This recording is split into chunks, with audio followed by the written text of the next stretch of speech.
A very good afternoon, everyone.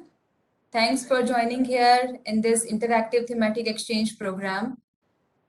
I hope all is well at your end, and you're actually looking forward to join and participate in this interactive exchange. Um, I believe that technically there is no problem as such, and you were able to register and join in very comfortably.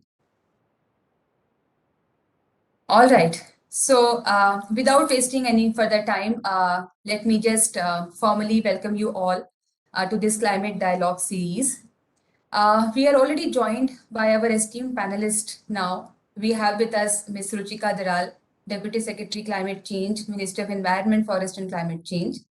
Our speakers, Dr. Krishna Achyuta Rao, Dr. Pema Jamsho from EC and Dr. Nadine Bockford from UNEP, France. This is a kind of a exchange program in a virtual setup, considering the limitations due to COVID-19. However, we have quite a set plan that we will be, having this in an offline mode, in a physical mode very soon in the forthcoming sessions as well. To have a formal inauguration and opening of the Climate Dialogue series, it's a privilege for me to welcome Ms. Ruchika Daral, Deputy Secretary in Climate Change Division in the MOEFCC. Ms. Daral is currently looking after the matters related to bilateral and multilateral cooperation on climate change. Before MOEFCC's tenure, she has worked with Indian Renewable Energy Development Agency Limited, IREDA, and has extensive experience in the field of renewable energy, energy efficiency, and technology transfer. Ma'am, I formally invite you to please formally inaugurate the session and open the first seminar. Thank you so much, Meghna, for those kind words.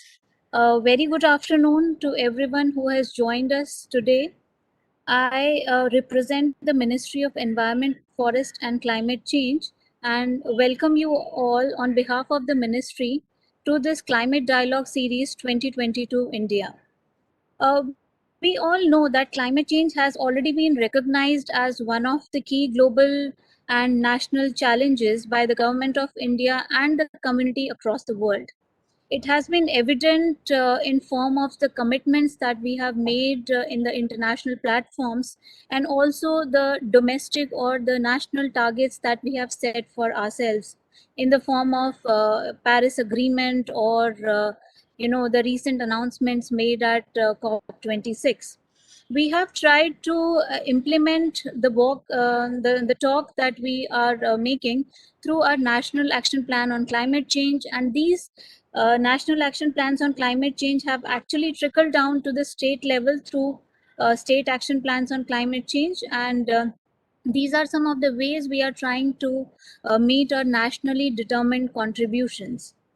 In India, Ministry of Environment, Forest and Climate Change is the nodal agency for coordinating and combating the issues of climate change and spearheading the designing and implementation of the climate change for the country. All of us know that climate change is impacting almost all facets of our lives. It is impacting the livelihood of the people, the natural ecosystems, and the human health. We are already engaging in a lot of initiatives across the sectors, which include renewable energy, recycling of water and other resources, increasing the forest cover, and then climate resilient agricultural and the initiatives of that sort. So we kind of understand that the initiatives to fight the global or the wider issue of climate change needs to be taken up at different sectors and with different sector specific challenges to be overcome. However, all these initiatives need to be very well coordinated, I would say, in order to enhance the effectiveness and ensure synergies between the activities that are being done on different fronts. Therefore, this cooperation is one of the vital aspects of the climate action that is there at the national as well as international level. One of the focus areas that ministry has is in terms of increasing the capacity on climate change aspects of various stakeholders that are active in the common fight.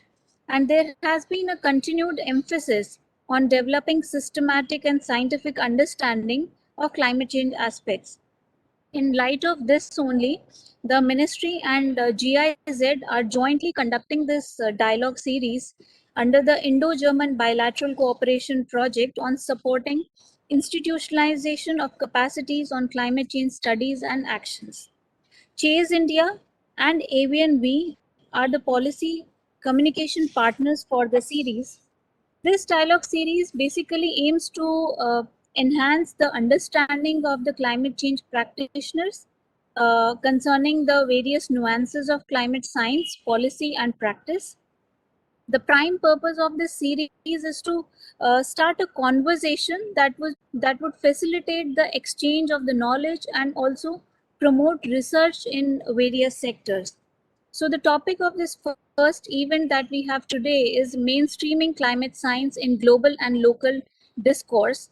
And we must acknowledge that science definitely brings the global consensus on what actions are required to ensure mitigation and adaptation to the impacts of climate change, and what are the things that we can do probably to slow or reverse the changes that have already happened to our global environment.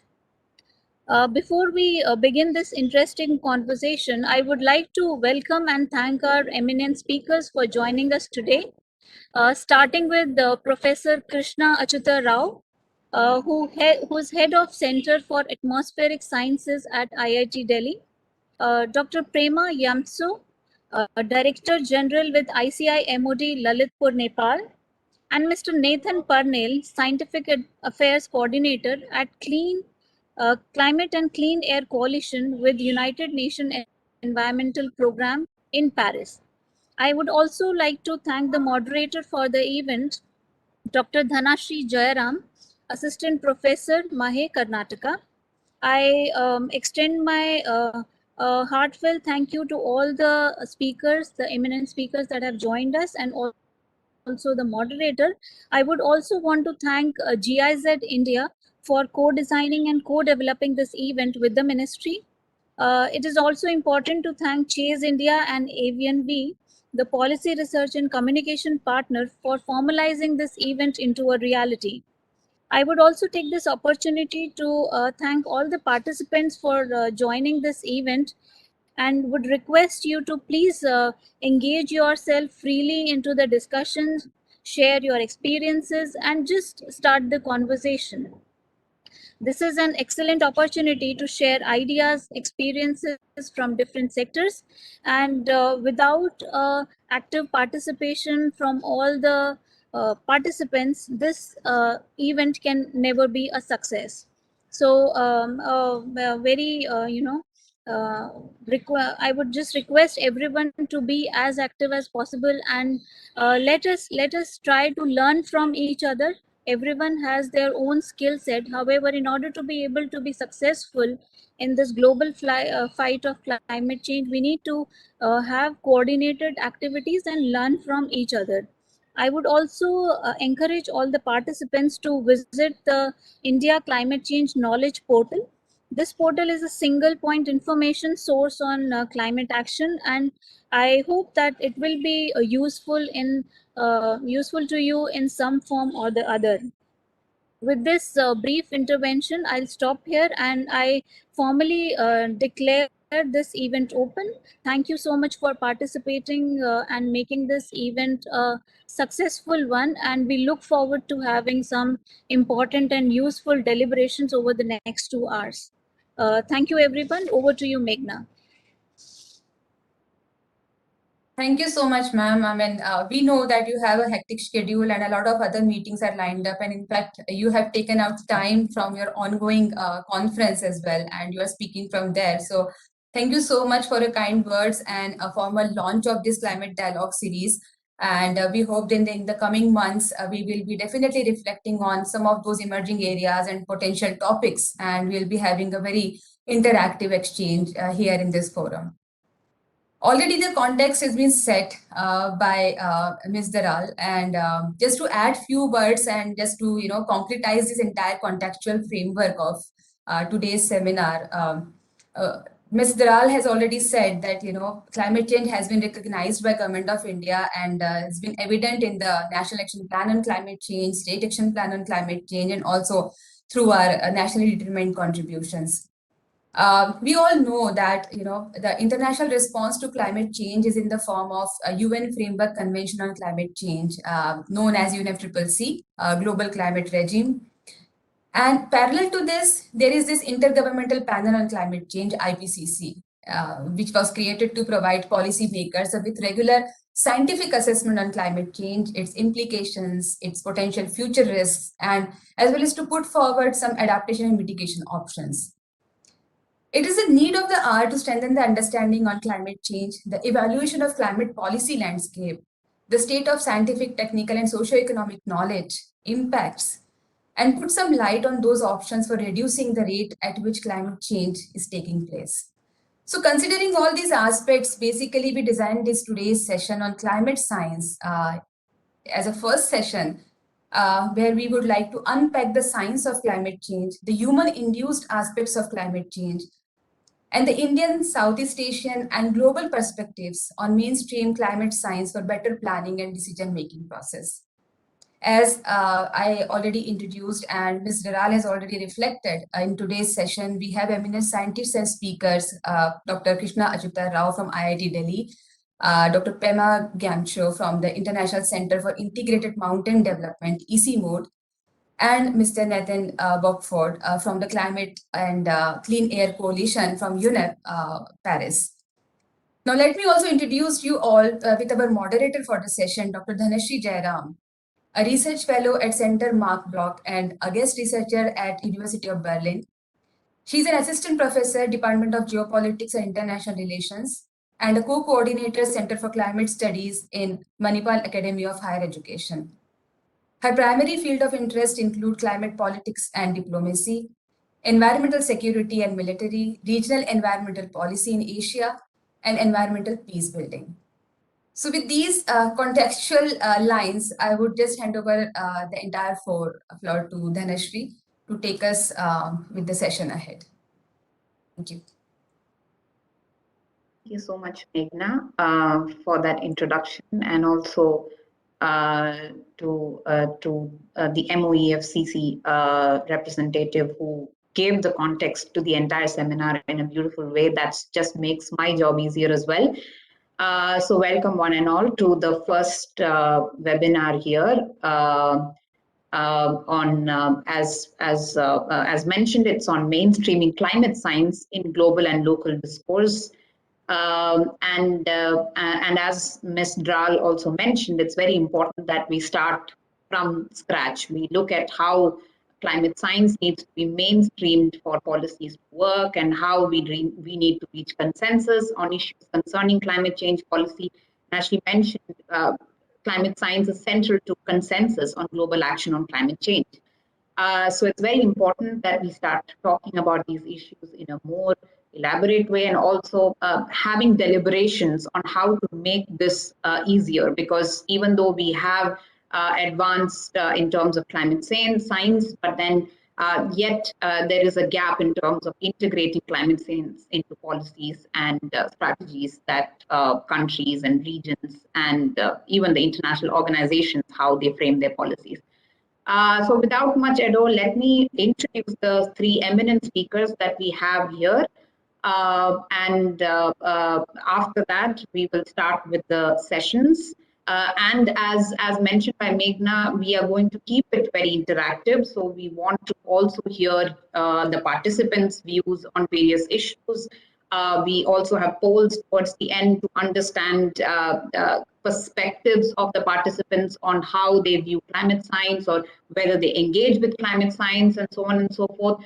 So we are going to keep it interactive. So I would request the participants to also post their questions in the chat box as we move on. So let me introduce the three speakers at one go, as already introduced by the previous speakers also. Dr. Krishna Achyuta Rao, he's a professor and head of the Center for Atmospheric Sciences at the Indian Institute of Technology, Delhi. Prior to that, he worked at the Lawrence Livermore National Laboratory in California. His research has focused on using climate models to understand how Earth's climate is affected by natural as well as anthropogenic factors and how it will impact natural and human systems. His current interests include attribution of extreme weather events, changing risk of extreme events under a warming climate, and adaptation to climate change. And also, very importantly, he's been associated with the IPCC since 2001 and was a lead author, in fact, on the recently released sixth assessment report contribution from Working Group 1, as well as the previous report, which is AR5. Our second speaker, Dr. Pema Gyamsho, he's a Director General with ICIMOD, another intergovernmental organization which has been working extensively on climate change in the region of the Hindu Kush Himalaya. He brings to the position cabinet level leadership experience in environmental management in government. He served the royal government of Bhutan for over 3 decades in areas deeply relevant to ICIMOD, working at the science policy practice interface in natural resources management and planning, rural development, agriculture, forestry, livestock and food production, rangeland management, livestock development, and so on and so forth. And in his previous role as the Minister of Agriculture and Forest, he led over 4,000 personnel working in agriculture, livestock, forestry, and environmental sectors. And his significant roles range from the senior most level of decision making in Bhutan, where he was involved and often led the enactment of over 60 pieces of legislation, to the grassroots level, where he has overseen the formation of over 400 farmers groups and cooperatives. And our third speaker, Mr. Nathan Borgford-Parnell, he's working as a scientific advisory panel and science affairs coordinator at the Climate and Clean Air Coalition with UNEP Paris. Experienced science and policy communicator and environmental attorney with a demonstrated history of working in the environmental services industry. He's skilled in environmental awareness, multilateral environmental agreement negotiations, international relations, international law, and policy analysis. So I would like to once again thank all the 3 speakers who have such wide experience in this area of climate science and also science policy interface, which is the main topic of discussion. And as I already mentioned, please post your questions. I will take them as they come. So after each speaker, we will have 5 to 10 minutes if there are urgent questions or clarifications that the participants would like from each of the speakers. We will also have a discussion towards the end so that we can also see how the 3 speakers can converge or diverge on issues of on science policy interface. So I would like to now invite Dr. Rao to start his presentation. Over to you, Dr. Rao. Thank you so much, Dr. Jairam. I'm grateful to the organizers for inviting me, and I hope I do justice to the faith reposed in me. I'm sharing my screen. I hope it's visible. Okay, so I've chosen my topic to be the human influence on climate. But what I'm doing in this talk is hopefully giving you a very quick, fast 20-minute recap of all of climate science or at least the really important parts that people, I feel, should be aware of. So I'm starting with the very basics and what makes for climate. So what we receive from the sun as solar radiation passes through the atmosphere and it's absorbed by the Earth's surface and it ends up warming the surface because it's absorbed it. And some of that, or all of that is absorbed has to be emitted back to space. And this emission happens in slightly different wavelengths than the light that we received. So it's what we call infrared radiation. And the atmosphere ends up trapping some of that radiation and reflecting it or emitting it back towards the surface. So that is essentially what keeps us warm and habitable. If the atmosphere were not absorbing this radiation, the Earth or the planet that we live in would be about 18 degrees, 33 degrees below zero. So what we have, therefore, is a gas-filled atmosphere where some of these gases, mostly carbon dioxide, which ends up trapping the radiation and keeping us warm. So if we had more carbon dioxide, we'd be trapping more energy. If we had less, we'd be trapping less. So this part of the knowledge is not new. Okay, back in the 18th century, mid 18th century, CO2 was identified in the atmosphere.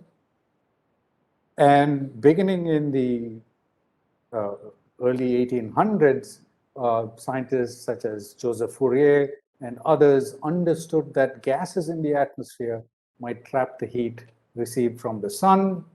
And in the mid 19th century, Eunice Foote theorized that changing the proportion of carbon dioxide in the atmosphere would change its temperature.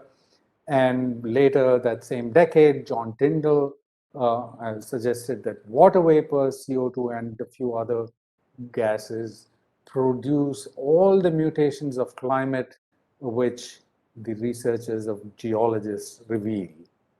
And by the end of the 19th century, Svante Arrhenius, a Swedish scientist, had published a model where he could figure out how temperature of the Earth's surface responds to increasing CO2 levels. So this is all now 125 years old.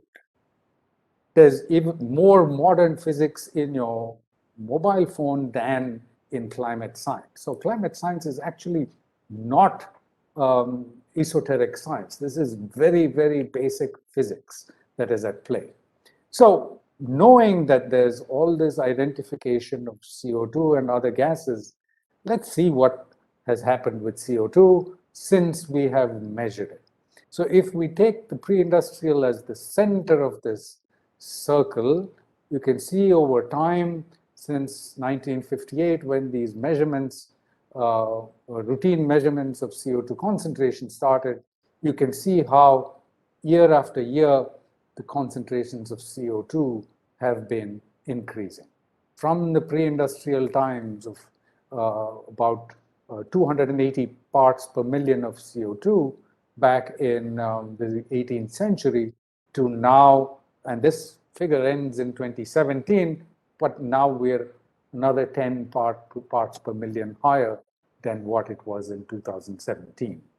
So at the same time, what we've had is an increase in global temperature. So you can see when this animation begins that since about 1850, the temperature of the Earth has been increasing, not so rapidly in the early years, but as you get into the 1960s and 70s, you will start seeing how rapidly our temperature has been growing. And we're at about 1.2 degrees Celsius warmer than we were in the 1800s. So the connection between carbon dioxide and temperature seems to be playing out. But if we go back to 60 million years ago, now this is a large jump from the last 50 years to going back in history. How do we know what the carbon dioxide concentrations were so far back in time? So it's only since the 1950s that we actually have measurements using bottles where CO2 and the other gases are saved and measured in a lab. But going back before that, we have periods where we can extract CO2 from bubbles trapped in ice. And those bubbles are analyzed, those bubbles of air, and you can actually see how CO2 concentrations have varied, and this is in the last 800,000 years. And there's some evidence of it having varied. Going back even further to 60 million years ago, this is a period when CO2 concentrations were really high. But from plate tectonics, we know that the Earth, the continents, and everything was in a different state. So these were completely different conditions under which our CO2 concentrations were this high. So in the last few 100,000 years, we have not had CO2 concentrations as high as we are seeing now. So this is now 3 million years going back in time. CO2 concentration has been declining, and then you see this cyclicity, and now what we have done in the last 100 years or so.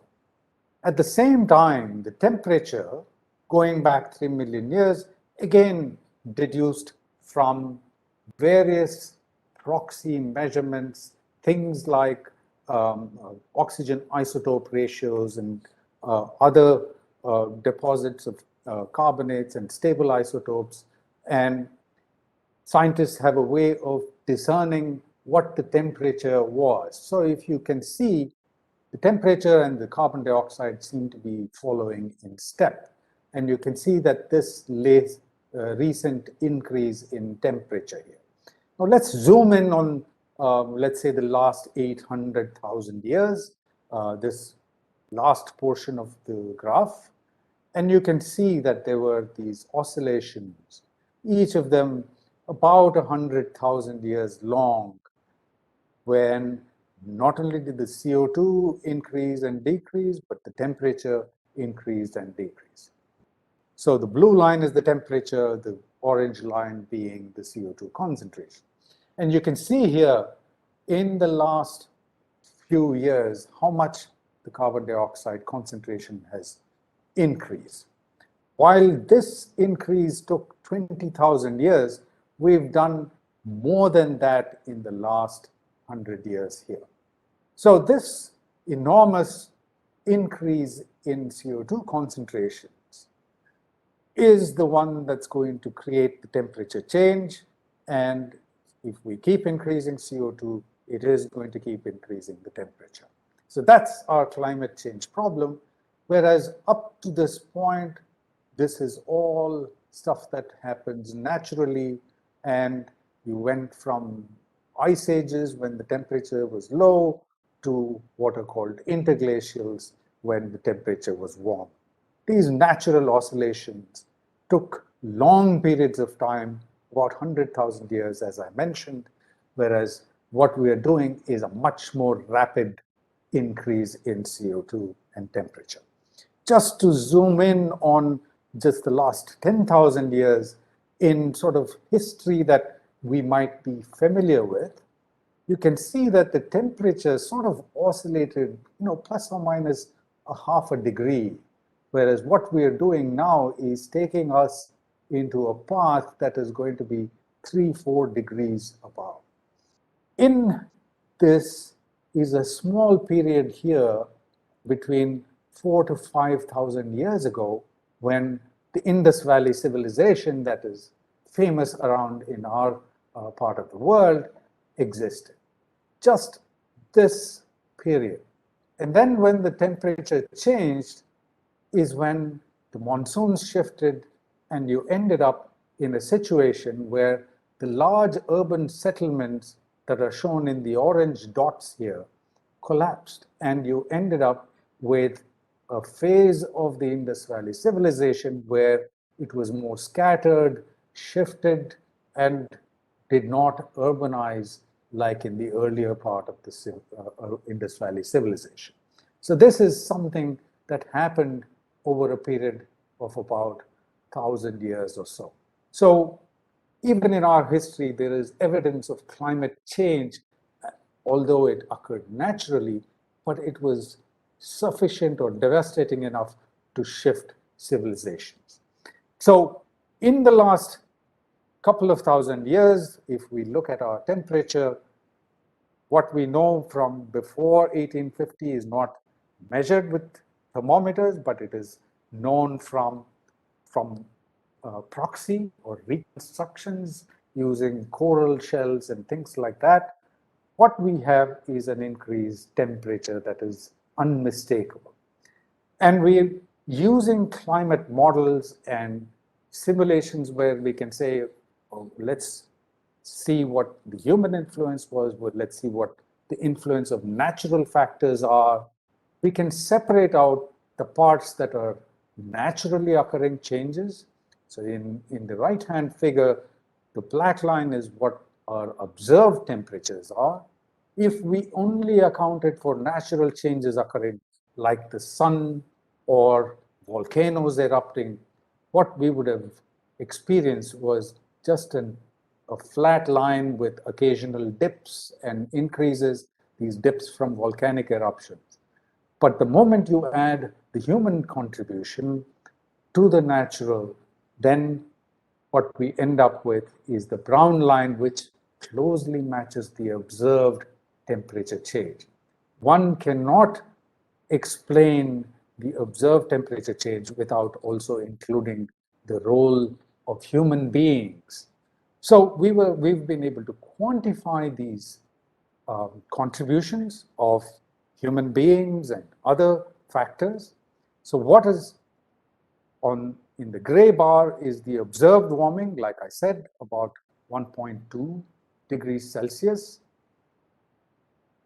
Almost all of that is the total human influence. And we know this because if we look at the contribution of greenhouse gases increase, we would have actually seen a temperature increase of 1.5. But along with the greenhouse gases, we are also emitting aerosols, what you know as pollutions. These aerosols have a cooling effect, and that has a negative temperature influence. And these two combine to produce a more muted response of about 1.2 degrees. Other natural factors like solar variations or volcanoes have literally no impact on the global temperature so far. And natural variations in the last 100 years cannot explain any of that variation. So the main culprit of this entire change is human beings. And as a consequence of the warming, we know that whenever you increase temperature, you're going to have snow and ice will melt faster. So this is a graph showing how much area of snow cover we have lost in the last 100 years or so. Similarly, the large ice sheets that we have in Antarctica and Greenland have been losing mass, at least we know for sure since the late 1990s. So these changes in ice and snow cover ends up in the ocean because the water melts and runs off into the ocean. And that is one of the factors that contributes to sea level rise in the ocean. Sea level can also increase because the waters themselves are getting warmer and expand. And this, combined with the water that's melted off the land areas, is adding to the sea level rise. Our oceans are also more acidic, as evidenced by the pH changes. Because of the massive amount of CO2 we are emitting, the oceans are now about 30% more acidic than they were at the Industrial Revolution's beginning. The other thing that happens when you look at climate change is climate is essentially what your average weather is. So if you look at this graph, it's a plot of all every day's northern every summer's northern hemisphere temperatures. You can take any particular location or a large area like your country or a continent or the entire northern hemisphere. It'll have some which are below the average, some seasons which are above average. You can do it with daily information for your favorite city or location, you will have a distribution that sort of looks like this, a normal distribution, with some being extremely hot and some days or seasons being extremely cold. Now, when you experience climate change, so this is over a 30-year period, in a more recent period, 10-year period, the average climate has changed, that this whole distribution has shifted to the right, and you have more days or more seasons that are extremely hot. So climate change is essentially shifting the weather that you experience, right? So you end up with more extreme heat and fewer extreme cold situations. So what's the consequence of this? Hotter years typically have more fires.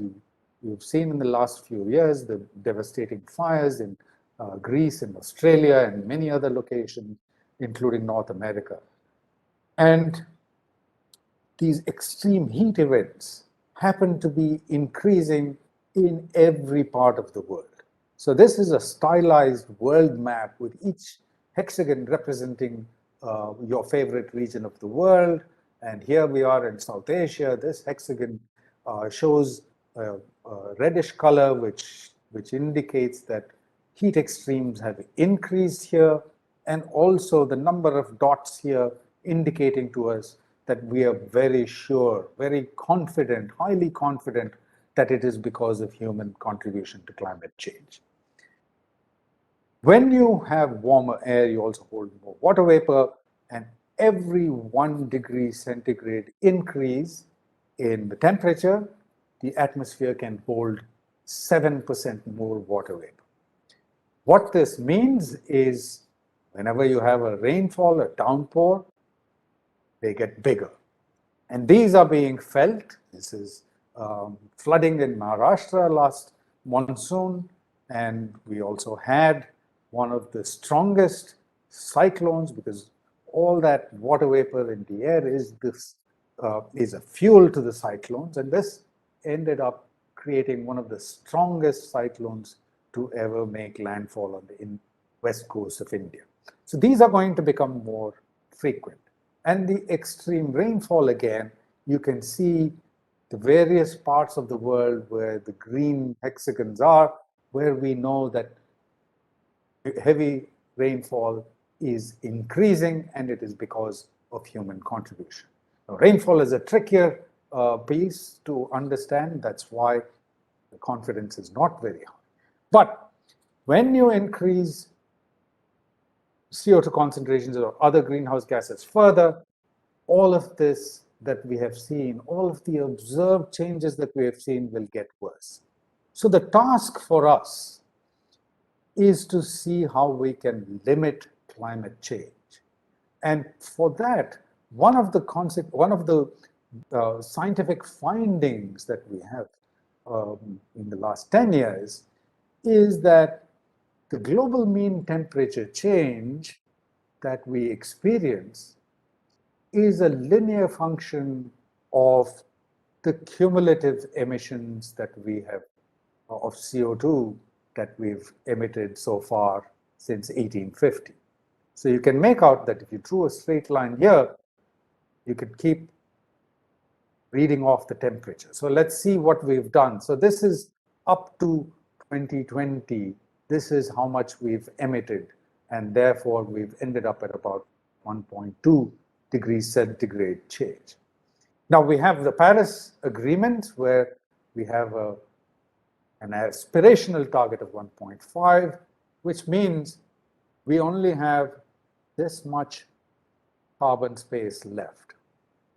And that's fast dwindling as we speak. It's already dwindled a little bit.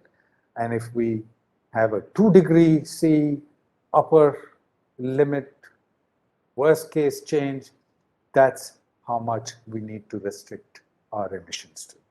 So these are findings from modeling, from understanding science, and I'm sure through the course of this series of seminars, some people will be talking to you more about the models and what we can learn from them. But I will stop here and I'll be happy to take any questions. Thank you. Thank you so much, Dr. Rao, for giving such a good overview, starting from the basics of climate science and reminding us that this knowledge is not new. So this is something that we knew for a long time. Of course, with advances in science, we know more now. But it's always good to remind ourselves that this is not new knowledge. You also went back to history and looked at the Indus Valley civilization, for instance, and how the civilization got fragmented over a period of 1,000 years. And what we are seeing today is something that you can draw parallels with and see that it's happening much faster, and how civilizations could shift with the way climate change happens. You also reflected on natural factors and how the kind of changes that we are seeing today in the climate cannot be explained with these natural factors, which is why there is high amount of confidence now in the fact that human activities have a large amount of influence on. And the impacts of this is, of course, very widespread, wide-ranging, because we are seeing changes in the snow cover, looking at acidification of oceans, and we are looking at also extreme weather events and precipitation events, and some of the examples that you mentioned, even in India, quite show us that with climate change, of course, the frequency and intensity of these disasters are increasing. So thank you so much for providing us these insights into climate science. We have one question from the audience, but if there are more questions, please post them, as I mentioned in the chat box. So this question is from Hitesh Solanki. He's from Gujarat University. So his question is about the hockey stick graph, which is quite famously used to explain climate change.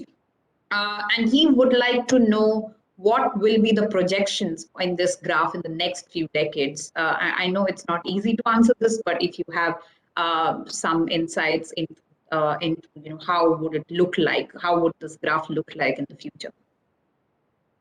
Yes, so that famous hockey stick graph, for those of you who may not be familiar with it, is a graph showing how global temperatures were declining over time and then have in recent decades increased sharply. So with the advent of the human influence on climate, that decline suddenly reversed and became, so it had the shape of an ice hockey stick. So it doesn't look like a field hockey stick, but an ice hockey stick. But if you were to extrapolate that based on what we know from modeling and all that, people have said that it's looking more and more like a scythe. It's a farm implement that people use to harvest. So something like that is not a pleasant object to be around. So it's going to be more of a sharp increase in the temperature, and it'll be more like a scythe than a hockey stick. Okay, I don't see any other questions, but maybe one aspect that you can touch upon a little bit more would be about the link between climate change and extreme weather events, which is something that you also work on quite a bit. And in fact, in the recent the Working Group 1 report of the IPCC also, in fact, it has made huge strides in terms of the science of extreme weather events and how this can be linked with climate change, which was maybe not as confident as how it was before. So now it's, how it, it was not as confident before, and now there is much more confidence in understanding the links. So maybe if you can talk about it a bit more and tell us how this particular link can help us with advancing climate policies, especially with relation to disasters. Yes, thank you. That's a very important question, in my opinion, because as I mentioned, you can only increase the average temperature if you shift the distribution. You have to have some of these higher value temperatures or higher value rainfall events in order for you to increase the mean temperature. So what this means for us is that the odd day is going to be much hotter than you have ever experienced. And also, there's a higher frequency of these high value, high temperature, or high rainfall events. And, and as much as we think of living and adjusting to climate, most of us feel these heavy impact or high impact weather events much more dramatically. A flood that comes in and washes out a village or inundates a city is, we all have memories of the Chennai flood of 2015, for example. So these kinds of single events have enormous impacts on human societies and a loss of lives and all of that. So it's very important to be able to make that connection as to how much of this kind of event became worse because of climate change. Because in India especially, we've always had heat waves. So a heat wave by itself is not new, but is that heat wave much worse now because of climate change? And is it going to get even worse? Is the question that we have been asking for the last few years through we've done studies on heat waves and extreme rainfall events. And what we are finding is that there is a connection in especially heat waves. We've been able to establish strongly that the heat wave of 2015, where more than 2,300 people lost their lives, the heat wave was made worse not just in terms of the temperature increasing, but also the humidity increase. That high humidity and temperature we know is really brutal on living beings. Human bodies cannot tolerate the combination of heat and humidity. So what we've been able to show is that both of them are increasing because of climate change. And what this means for any of our heat action plans or disaster management, if you will, is that these kinds of singular events will be getting worse, and we need to project and understand how far they might go in the future before we solidify all of our responses.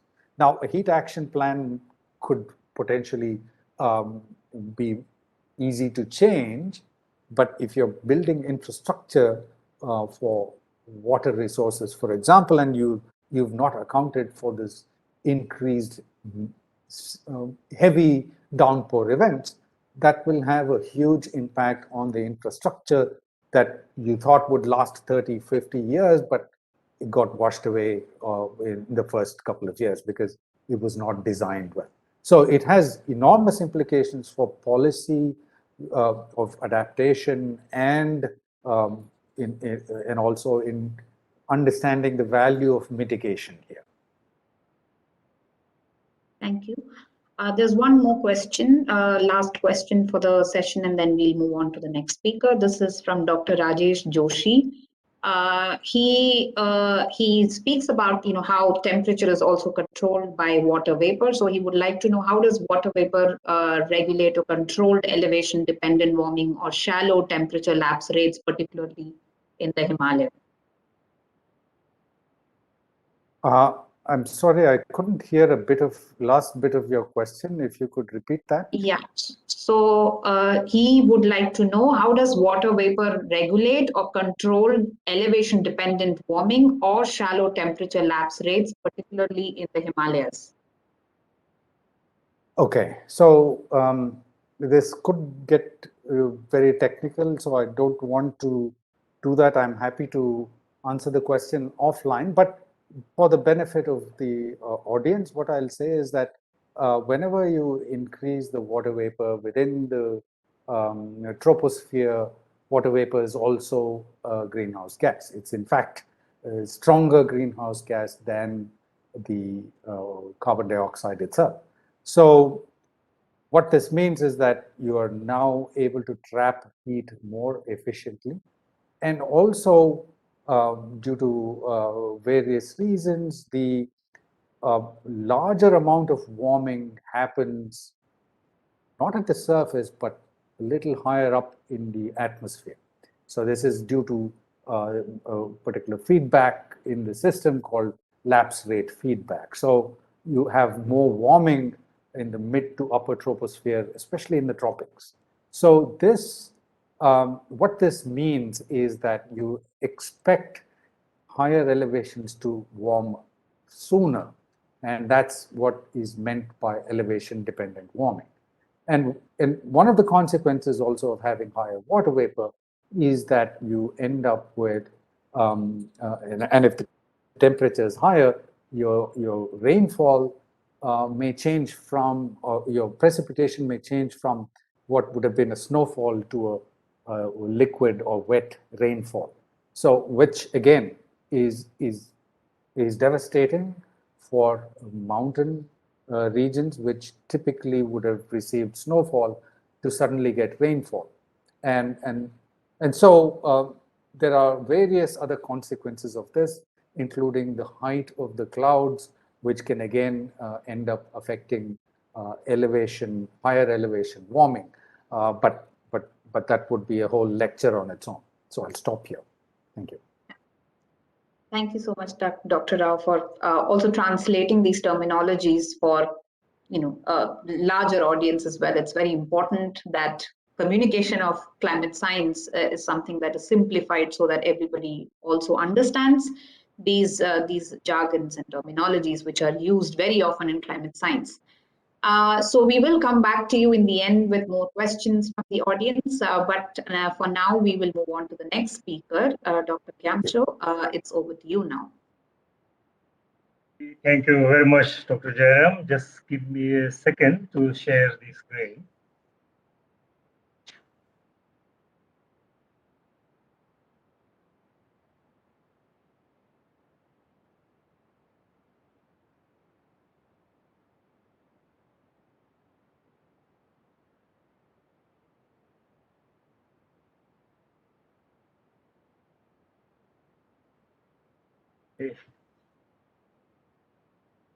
Hey, can you see my screen?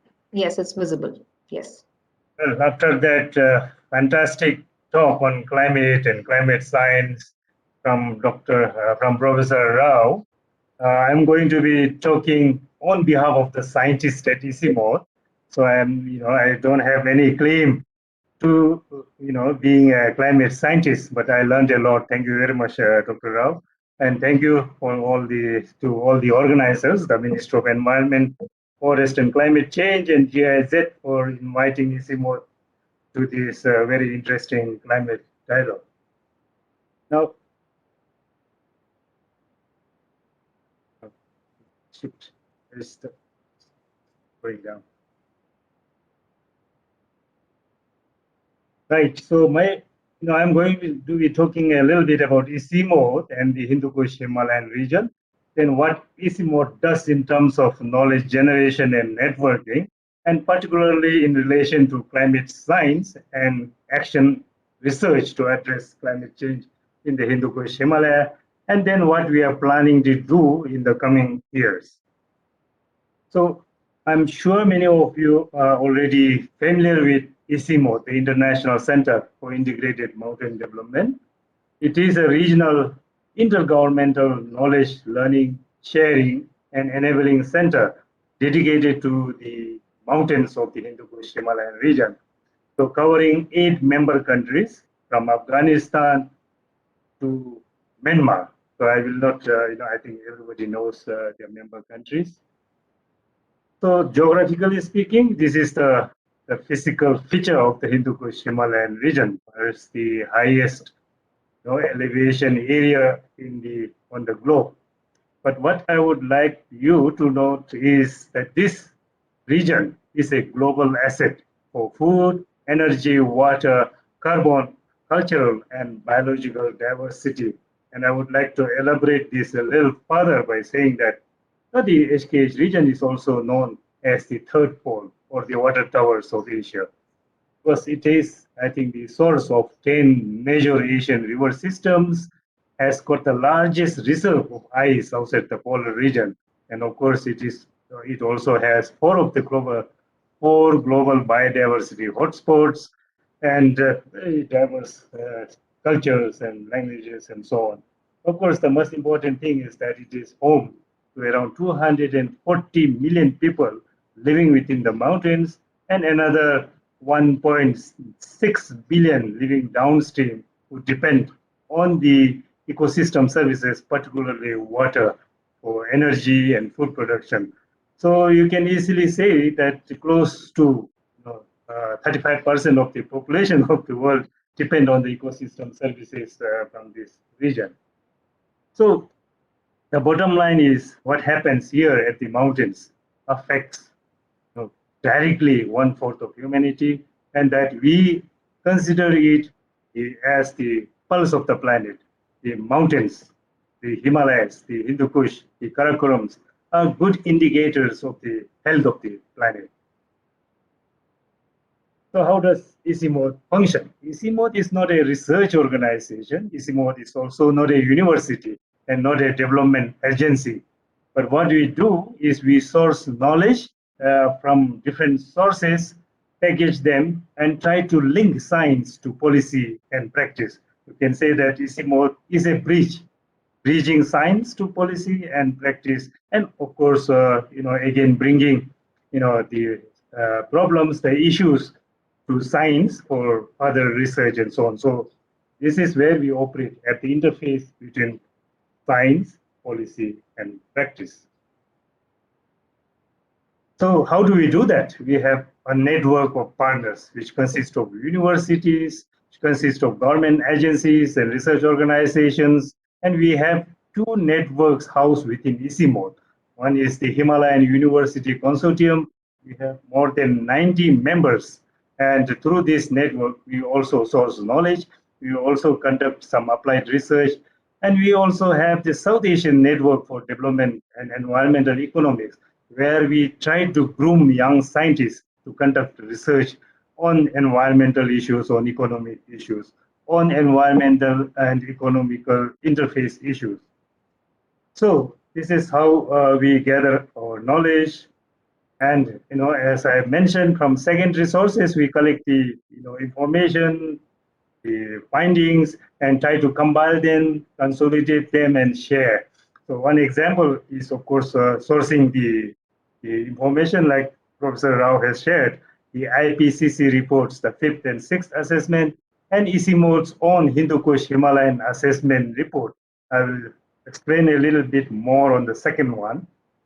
So this is the first ever comprehensive assessment of the Hindu Kush Himalayan region, and involved more than 350 people, around 210 scientists, authors from within the region and outside, and around 125 external reviewers, 20 editors, and of course the process included also workshops, trainings, and so on. So this, I would say, it was brought out in 2019, and it gives the most comprehensive picture, the ecological condition, the socio-economic condition of the Hindu Kush Himalayas. Now, the key findings from there is, as already mentioned by Professor Rao, the ice, the snow are melting very fast. And as the last question, referring to the last question from, I think, Rajesh, in the Himalayas, because of the elevation influence, elevation dependence, the melting is taking place much faster. And even a 1.5 degrees centigrade world is going to be too hot for this region. By the end of the century, even if that is successful, even if you're successful to keep temperature rises below 1.5, 1/3 of the glaciers would disappear. At current pace, at current rates, I think 2/3, the projection is that 2/3 of the glaciers would disappear by the end of the century. Now, the consequences is that disasters are increasing, particularly floods and some of the other things that also mentioned earlier. droughts and storms and all these cyclones and so on. So more than 1 billion people are at risk of exposure to increasing frequency and intensity of climate change. So that I don't need to elaborate much. And finding from the recent IPCC report, again, I think that is known to everybody, that actions we are taking now are not fast enough, not big enough. So at this rate, we are projected to be having any temperature rise way above 2.0, 2.4. I think the projection is that at current rate and at the current pace of addressing climate change, we are likely to hit 2.4 degrees centigrade. And with global warming above 1.5 degrees centigrade, the adaptation measures that we are putting in place to address climate change, particularly on mountains, in the mountain areas, is going to be very, very difficult. And that requires us to take urgent actions now. So 2/3 of irrigated agriculture globally is dependent on water. And I think the biggest impact of climate change is manifest on water and water flow regions and so on. So the disasters are going to increase, floods and landslides and all those things that was mentioned. A human factor, the human-made, causes is going to increase the pace of climate change and of course the consequent disasters. Now, what do we do at EC How does EC tackle climate change and contribute to climate science?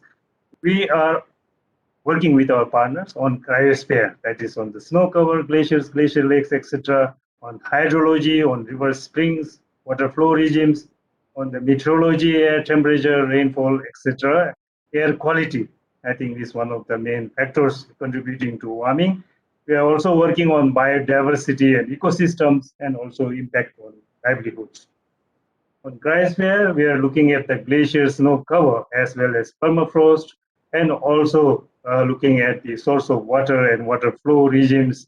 And we all know that changes in cryosphere can cause various hazards because if you look at the impact of climate change is mostly manifest in either too much water or too little water.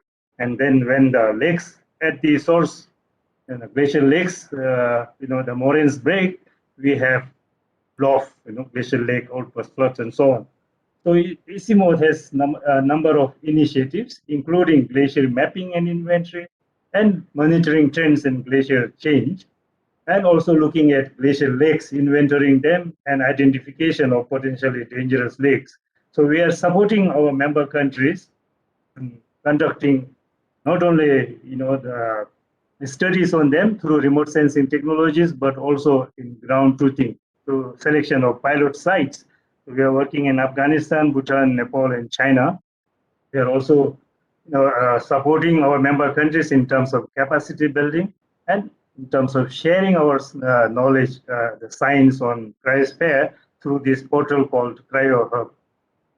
We are looking also at the air pollution. As you know, air pollution is a serious problem, and we are all sort of breathing air that is way above the hazardous, way above the safety level. So here we are also taking measurements at pilot sites. This is one at Lumbini, and you can see that the main contributor to air pollution is from organic sources. Organic carbon constitute about 39%, and then another 9% is from nitrate and ammonium and so on contribute to this air pollution. Of course, that 32% constitute of so many other things, dust particles in particular. We are also working in trying to reduce the emissions from industries, particularly the brick kiln. As you would have noticed, if you traveled to Kathmandu Valley earlier, 10, 15 years ago, you would have noticed all this smoke emitting out of these brick kilns. So we have introduced a technology called zigzag brick kiln technology.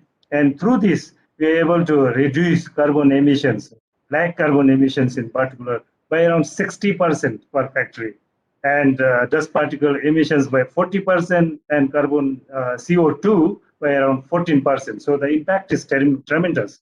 So these are so-called action research, just an example of what we do here. And on biodiversity and ecosystem, we also know that due to climate change, the tree line is shifting, going higher and higher.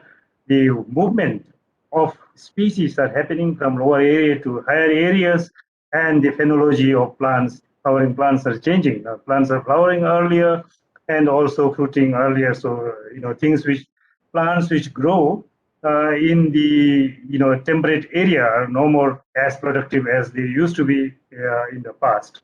So the migration pattern of species are changing. Now, ECMO is working in 4 transboundary landscapes to look at all these issues related to biodiverse species as well as the ecosystem health. So we have in the far west, we have the Hindu Kush Karakoram Pamir landscape. We are looking at all the the changes in biodiversity and ecosystems in the Hindu Kush Pamir, Karakoram Pamir landscape. And we have also another landscape called Kailash Sacred Landscape, where we bring together scientists from China, India, and Nepal together to share information, to share research findings, and so on. We also worked on REDD+, that is reducing emissions through deforestation, reducing deforestation and degradation. So we have also supported our member countries to develop action plan in terms of implementing the REDD+, and particularly by developing methodologies to assess carbon emissions and carbon sequestration from forest. And we are also looking at promotion of vertical and horizontal corridors for ecosystem resilience. Please let me know how much time I have. I can go through very quickly. So in terms of adaptation, the impacts on livelihoods is basically adapting to water stress, drying water sources. Most of the drinking water in the Hindu Kush Himalaya comes from springs, and the springs are drying. And according to our assessment, 50% of the springs are drying up. And of course, unseasonal rainfall pattern, as we have heard earlier, and increasing periods of droughts and so on. For food production, the yields are decreasing, particularly from water stress, and more pests and diseases are coming up. And of course, disasters are increasing, which also is detrimental to the safety and security of people. I already mentioned that the springs are drying up, and the good thing is that through our action research in partnership with actually a firm in India called AguaDem, we are able to rejuvenate and recharge and revive these springs, through by following a 6-step protocol, combining both hydrological and geological studies. So we are able to revive some of these springs in some states in India as well as in Nepal and Bhutan. We primarily use Earth observation technologies for our data collection and analysis using GIS, remote sensing, and also satellite-based air quality monitoring system and Google Earth Engine for analyzing snow cover data and so on. So some of the applications that we use from the Earth observation information is for monitoring glaciers and glacier lake dynamics, for satellite-based air quality measuring and drought for monitoring drought and outlook of weather patterns and so on. And one of the most useful, I would say beneficial application is these community-based flood early warning systems. We have been working with partners in India to have this established also in Assam and Bihar. So moving forward, ECMOD has actively, starting from 2019, based on this assessment, we have also identified the urgent actions needed to be taken to address climate change impacts. And also, then we also looked at the impacts of COVID-19 in 2020. And, towards the end of 2020, we had a ministerial summit during which our ministers from our 8 member countries agreed to take forward these urgent actions. And we are able to take this to COP26 in Glasgow and present a framework for accelerating action on climate change. So at Glasgow, we went with 3 key messages. One, that the HKH region is important. It is the pulse of the planet. What happens here matters elsewhere. The second message that we took is mountains are not only just problems and loaded with problems, but also mountains offer a lot of opportunities for investment and solutions.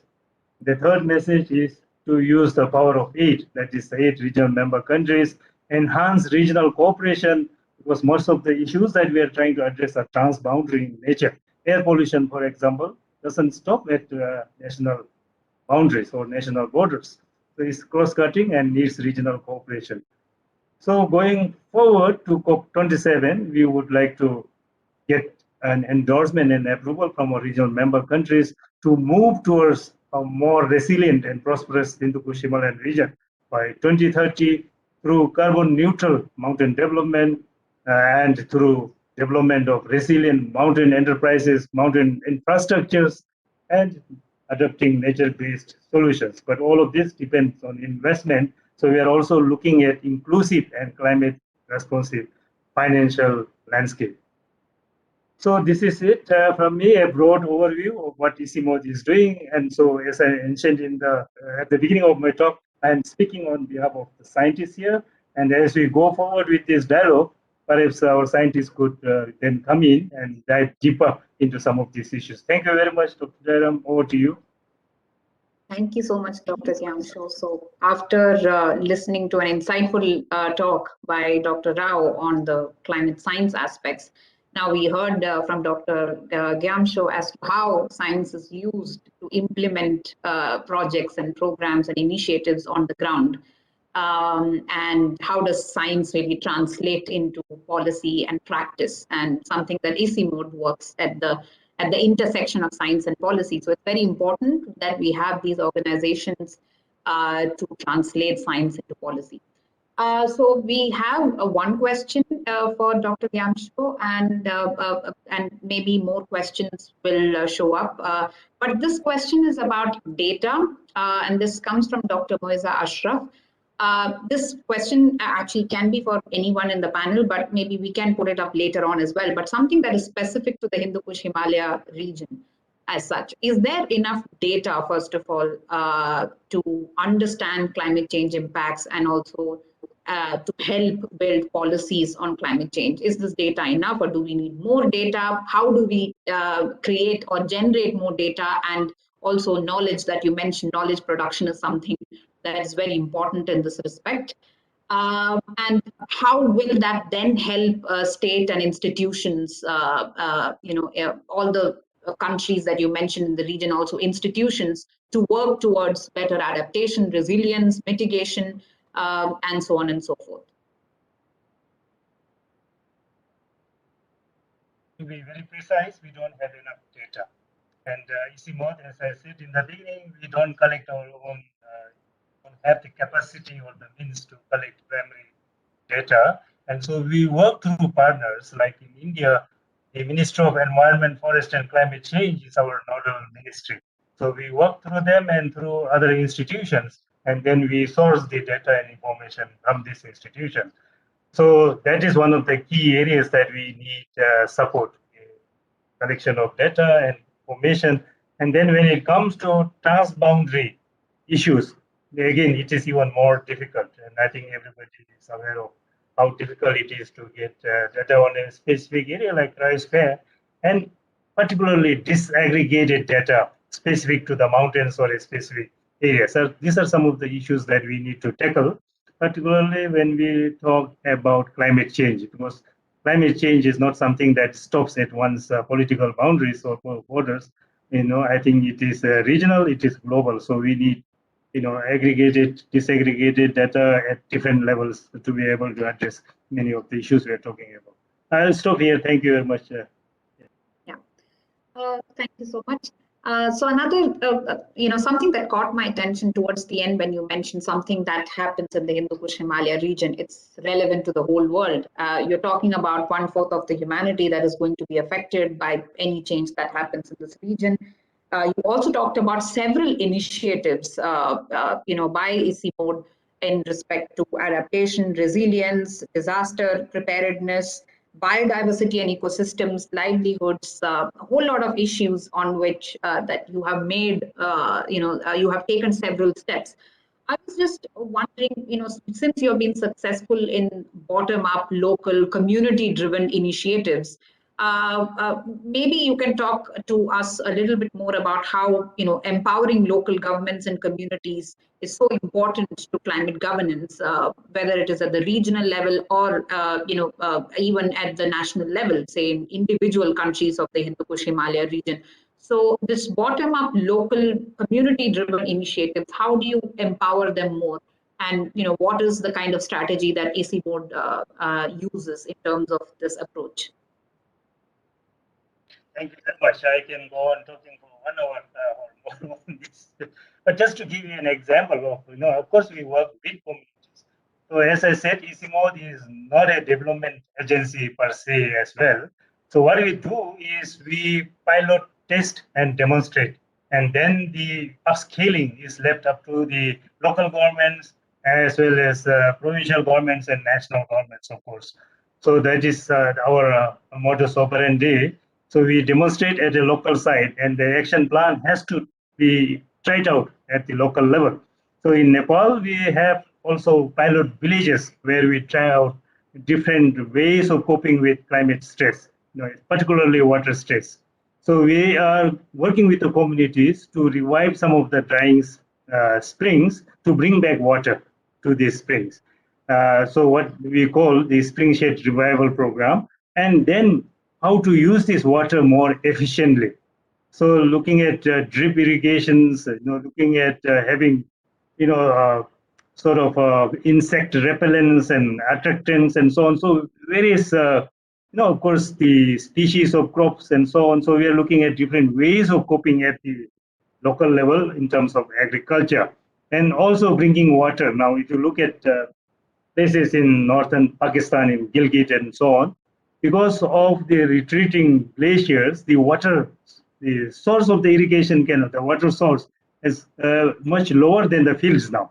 So we have to pump water from the lower area to the higher fields, areas where the agriculture fields are located. So we are trying out different gravity pumps, solar pumps, and so on. Again, working with the communities, women's groups, and so on.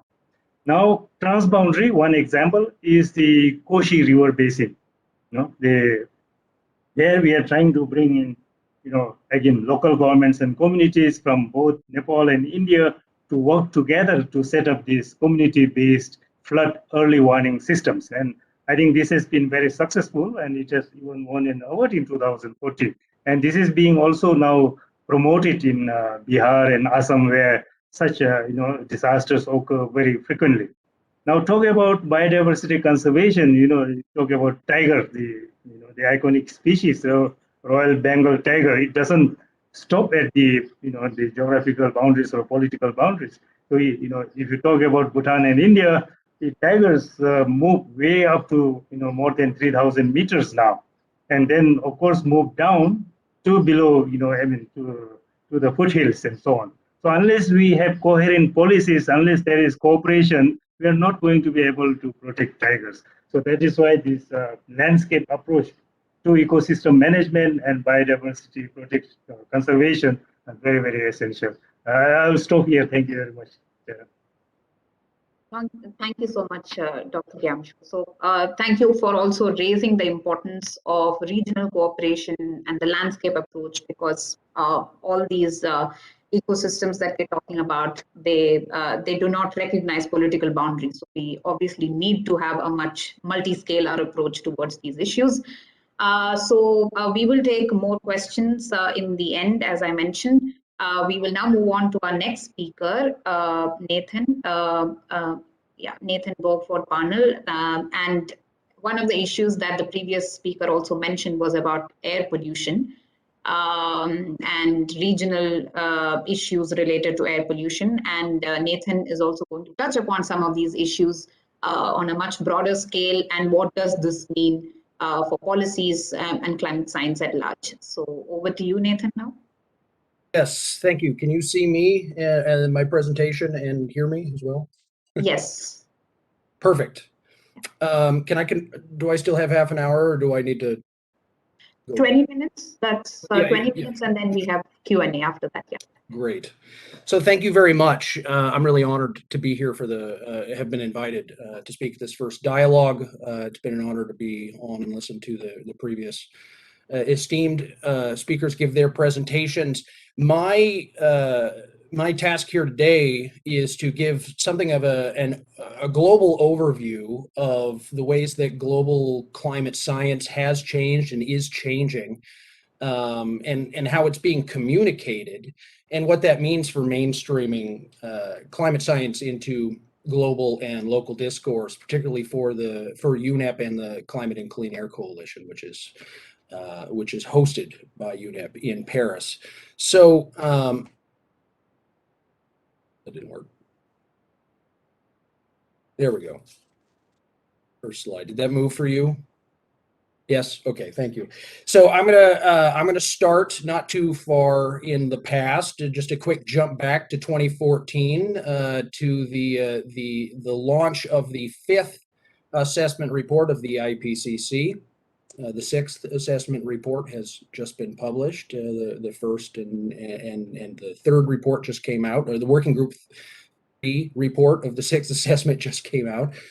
But back in 2014, and with previous reports of the IPCC and very broadly for the global climate modeling community in particular, they took a very, very specific perspective on climate modeling, climate science, and its communication, and how it is analyzed. The image here that you're seeing on your screen are images of the 5 shared socioeconomic pathways, the models that were developed for AR5 to describe different future scenarios, and essentially they built on the RCPs, which were another set of models that were created for AR4, which described how energy systems change and how that would impact potentially future scenarios in terms of emissions and temperature.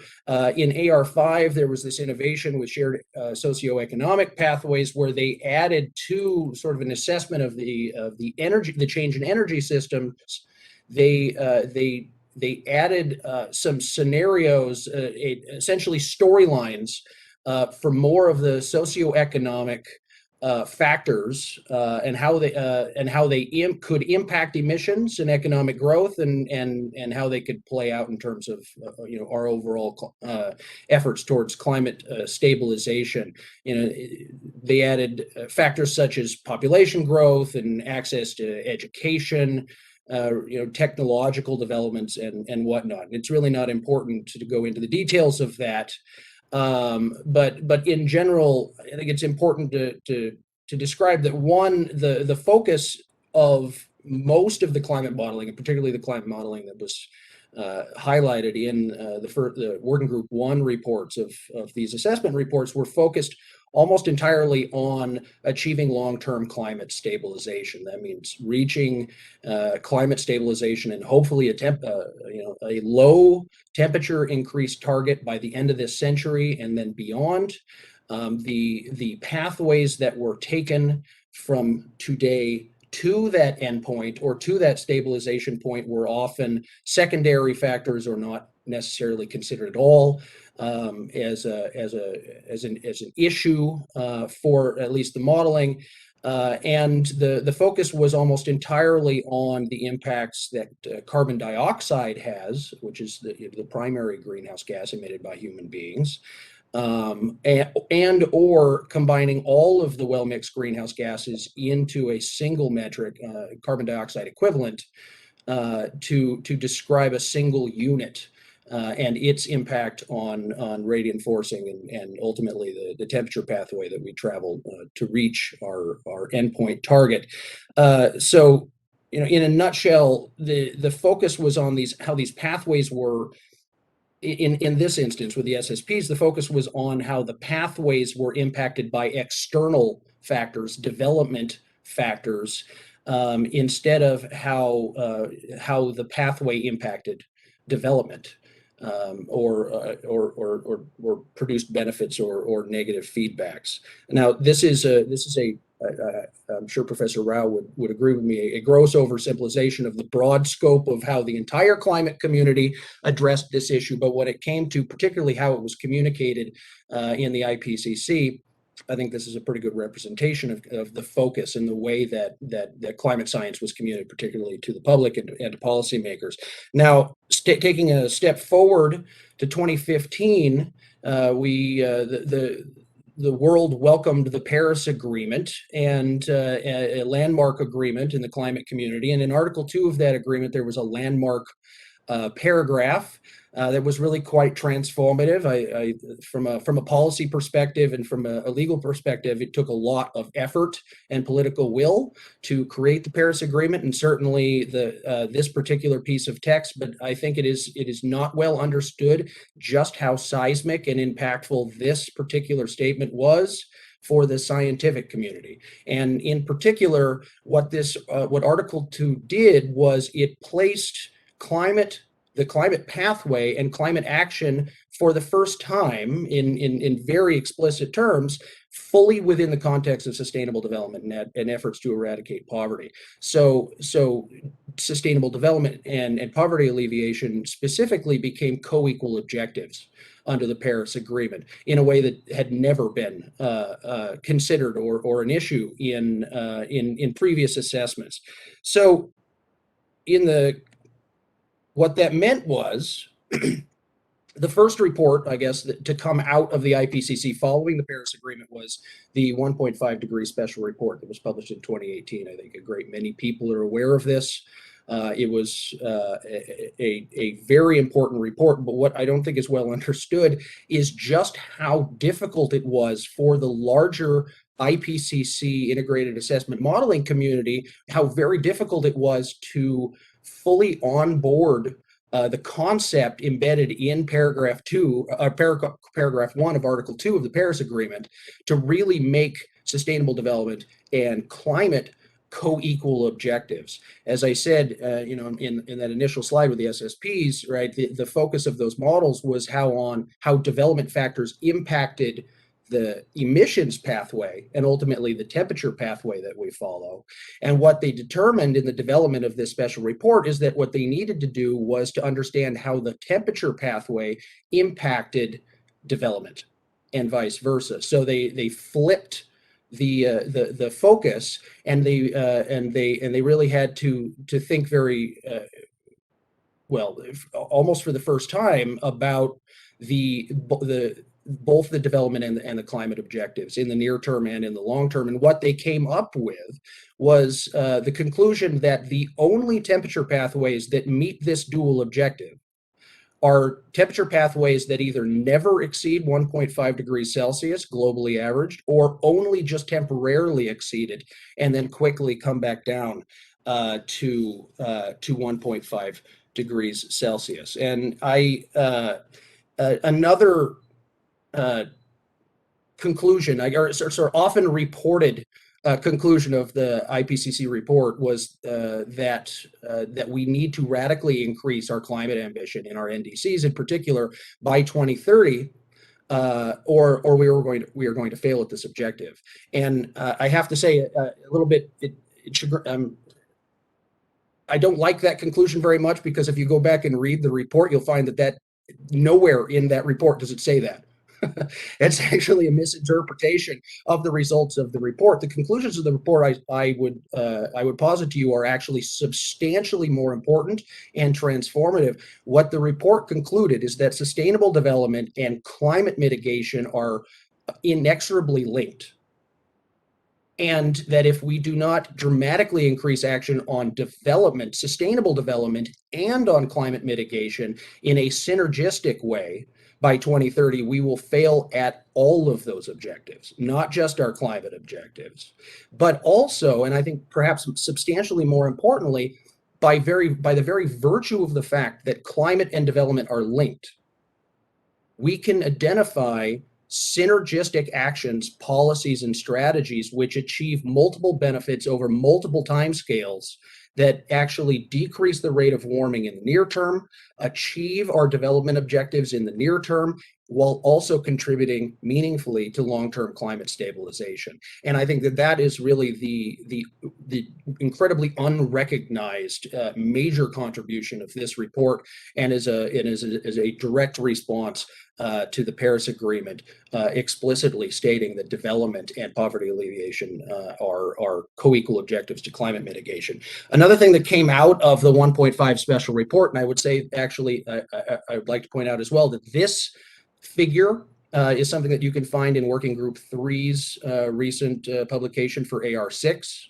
I didn't include that here because I'm highlighting the 1.5 special report, but I think AR6 has done a really good job carrying forward some of these key conclusions of the report. But another really critical point that came out of this special report was that CO2 is not the only climate forcer out there. It's not the only greenhouse gas. It's not the only thing we emit into the atmosphere that impacts the climate. It is incredibly important. It is the primary climate driver, anthropogenic climate driver in particular, and because of its very long nonlinear lifetime in the atmosphere, it acts a little bit like nuclear waste. It will some of the CO2 that we emit today will stay up there for thousands and thousands of years. That's why it's critical that we reduce it now, and we reduce it dramatically, and in fact reach net zero CO2 emissions as early as possible by the second half of this century, so that we can enjoy the climate benefits of that as soon as possible. But the other climate forcers, such as methane in this case, which is this figure right here, black carbon, that's an aerosol, it's not a greenhouse gas. I'll get that to that in a second when I talk about air pollution. And then the nitrous oxide emissions are a recognized greenhouse gas, but what the report started to recognize more explicitly than at any time in previous reports was that all of these emissions have to go down. We don't live in an either-or world where we can pick and choose or trade between methane and fluorinated gases or CO2. All of these emissions have to go down, and in truly transformative ways. As I said, CO2 has to come to net zero, but methane does not. Methane has to go down by about 45% by 2030, but it never reaches zero, as you see in this graph. Nitrous oxides as well never reaches zero, and these are all 1.5 consistent scenarios right here. So the only thing that really goes to zero right now is the extremely long-lived greenhouse gas, which is CO2. And it's that differentiation and the understanding that we live in an and also kind of world where we have to do everything, not some things, and also that they have different impacts and different lifetimes, I think was a major contribution change for the climate community. So turning now finally to a point that in fact is an area where the global climate community, I think, is still getting better, but hasn't really gotten all the way there yet, is addressing the issue of air pollution, its impacts on the climate, and its links to well-mixed greenhouse gases. And you see here is a figure. This one is from AR5, so from 2014, but there was a version of this figure in every single IPCC report going all the way back to 1990.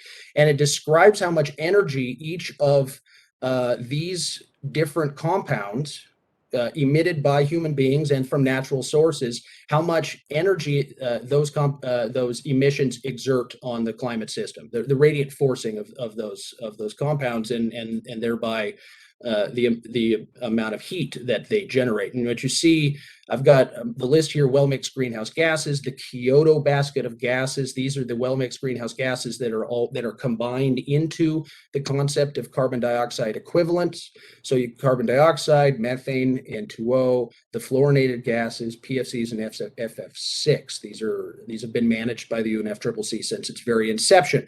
But what you'll also notice is I've got another list here called criteria air pollutants. Now, they're not managed by the UNFCCC. Most countries have laws regulating these pollutants and managing these pollutants, but primarily because of their impact on human health and ecosystems. These are pollutants which harm which are air pollutants, which cause premature death, cause morbidity, and impact ecosystems. These are the carbaceous aerosols, which are made up of primarily black carbon and organic carbon, tropospheric ozone, which is a highly reactive gas that forms in the atmosphere from a combination of a number of these pollutants, including methane, SO2, NH3, which is ammonia, and then non-methane volatile organic compounds. And the reason I wanted to put this figure up is to point out that while the entire focus of climate communication has been primarily on CO2 for the last 40 some odd years, and when not only on CO2, it's been primarily on carbon dioxide equivalents, I want to point out that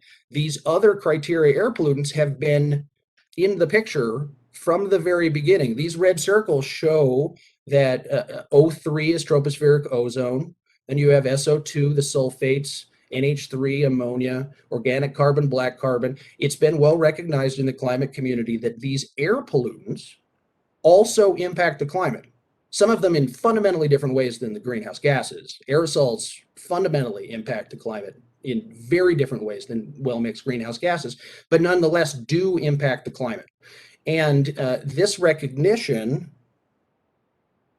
leads us to the Climate and Clean Air Coalition under the UN Environment Program. The CCAC, for those of you who are not aware, was formed in 2012. We focus on integrating air quality and climate, particularly on addressing sources of what we call short-lived climate pollutants. These are short-lived atmospheric pollutants that have both a greenhouse gas impact and an air pollution impact in the atmosphere, and which we have assessed through our scientific assessments that if we can manage major sources of these, can have substantial net multiple benefits for both near-term climate and for air quality and development. So what we've found, I guess I should just a little bit of a review here. We've seen a shift from development factors impacting climate pathways to a new focus on how climate pathways impact development factors and how those need to be addressed as co-equal issues. We've seen a greater recognition of the differences between greenhouse gases and the fact that all of the climate forcers, that there are many more climate forces than just CO2, and there are a great many differences between those climate forcers, and that we need to reduce all of them quite dramatically. And then, of course, we're seeing a greater recognition that what are normally considered criteria air pollutants also have an impact on the climate. And the one additional innovation that we're seeing more broadly, and it's certainly part of the DNA of the Climate and Clean Air Coalition, is that we recognize that the vast majority of the sources of these greenhouse gases are also the sources of air pollution. They are co-emitted, which means that when you change out a car or a fleet of buses, or you change out your old brick kilns for zigzag kilns, right? You're not just impacting carbon dioxide, or you're not just impacting the emissions of PM 2.5. You are impacting both emissions simultaneously. Sometimes you're making one go up for the benefit of reducing another. Sometimes you can choose solutions that achieve net benefits by reducing both. And it is the net impact of that change.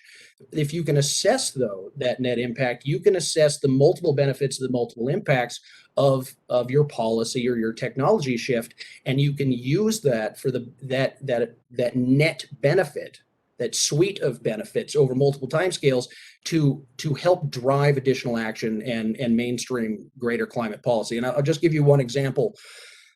I should say, from the perspective of development and from air pollution, from the perspective of maintaining a pathway through this century that keeps us at 1.5 and achieves our sustainable development objectives, if you look at it from that perspective, then the only thing that's equivalent to carbon dioxide is carbon dioxide. Methane is not equivalent to carbon dioxide. They have many of the same impacts, but there are also some pretty fundamental and meaningful impacts, meaningful for human beings and certainly for policymakers, that you need to take into account separate from one another, because they could help drive policies in ways that could unlock additional ambition that don't exist if you do not differentiate between them. So I'll give you an example. If everyone imagine for a moment You've got your two hands. Imagine that I place a molecule of carbon dioxide in one hand, and in the other hand, I place a molecule of methane. Do you have the confidence that you could tell the difference between those two molecules? I posit that you couldn't. But look around you. I don't have any in my room, but if you find a green leafy plant or a tree, you can see one with eyesight. I guarantee if you introduced a molecule of carbon dioxide to one leaf and a molecule of methane to another leaf, the tree would instantaneously know the difference between those two molecules, because carbon dioxide is a catalyst for photosynthesis. It is a fuel for trees, and methane is one of the primary precursor gases to the formation of tropospheric ozone, which actually physically damages biomass. So methane, which helps form ozone, actually contributes to the suppression of biomass growth, agricultural production, and harms ecosystems and human beings.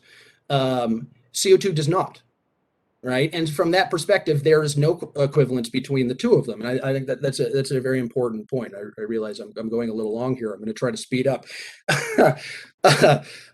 So when the CCAC was formed in 2011, it was off the back of a report where a group of scientists got together and they asked themselves a very specific set of questions. One, given the fact that there are a great many different climate pollutants out there in the world, and each of them has a different lifetime, some of them very short. For example, methane only has an atmospheric lifetime of about a decade, right? And we know that that often the sources of these greenhouse gases co-emit air pollutants.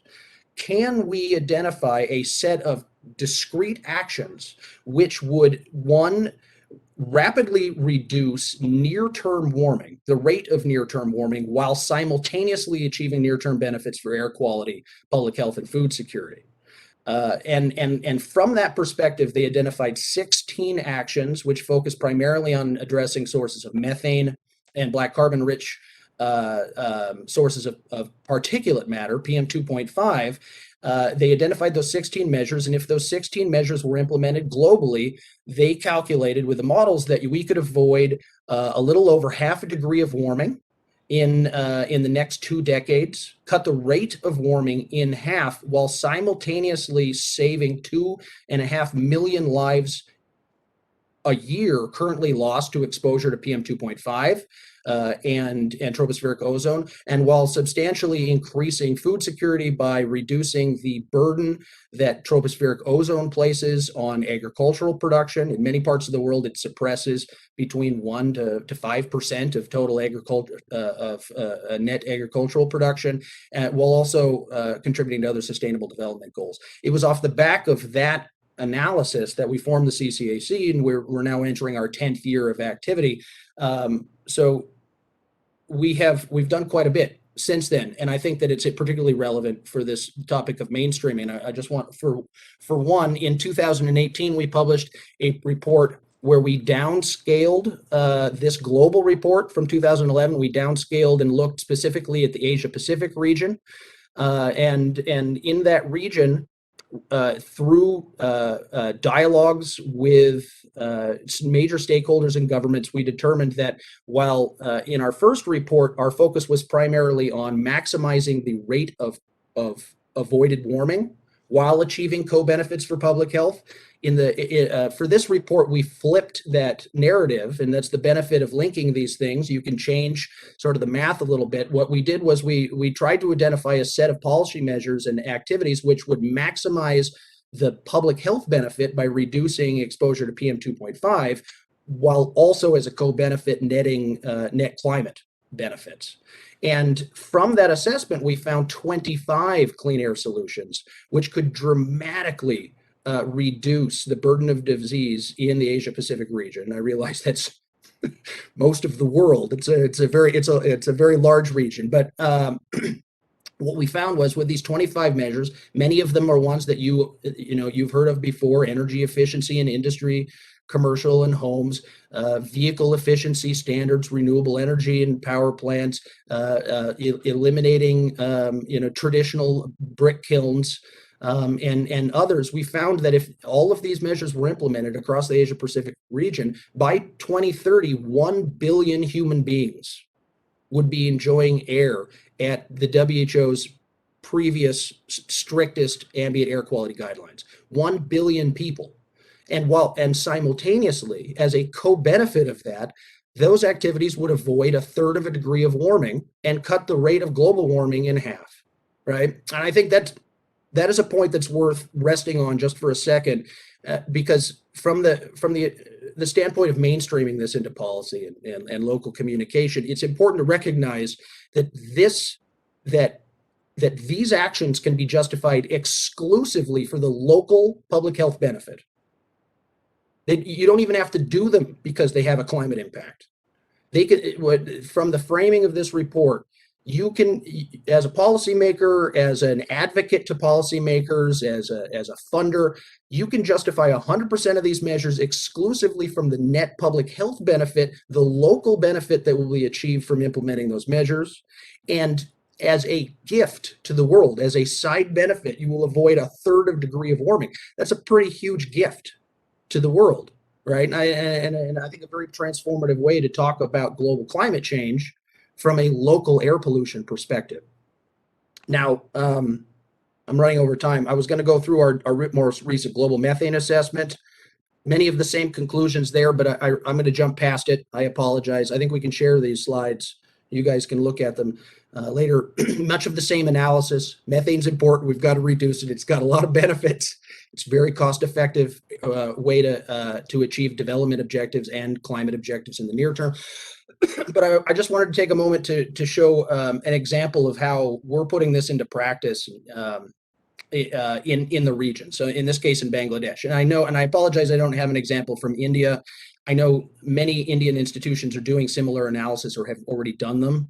And like Terry and has done similar analysis, and I just didn't have access to that analysis fast enough to produce these slides. So I took one from some analysis that we helped Bangladesh do a couple years ago. We helped them integrate their air quality and their climate inventory and develop a set of scenarios that looked and identified a set of measures that they could take, measures that are in their existing NDC, and then some additional measures that could either be added to their NDCs as climate objectives, or you'll see at this bottom category, SLCP action. Those are activities which would be primarily in normal circumstances would primarily be undertaken for other development objectives, not necessarily because of their net climate benefit, but do have an impact and benefit for the climate. So we identified a set of technical and policy measures, some that they've already implemented, some that they're currently implementing, some that they could implement. And then based on those, what we were able to model is the impact of those different scenarios on all of the major criteria pollutants. So we've got, in this case, NOx and black carbon. So these are air pollutants. And what you can see here is, I think this is important. So black carbon, not managed by the UNFCCC. Obviously, it's a major local and regional climate forcer, right? But it's not a well-mixed greenhouse gas. It's not something that you can report generally officially to the UNFCCC. But from here to here, this is the baseline, and this is their NDC actions. You can see a dramatic change in Bangladesh's black carbon emissions just from their climate activities, right? So the link goes both ways. Air pollution activities can benefit climate if you integrate them and plan them correctly. Climate activities can benefit air quality if you plan them correctly as well.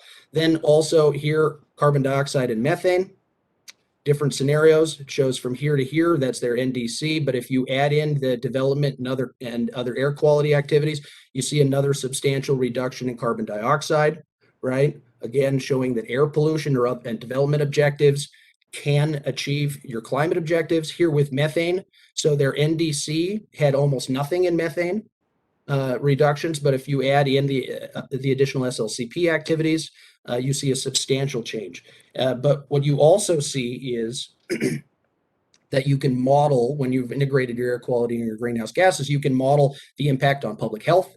So this is the impact on premature deaths avoided as compared to the baseline from the reduction of exposure to PM 2.5. This is on the right. On the left is a change in temperature.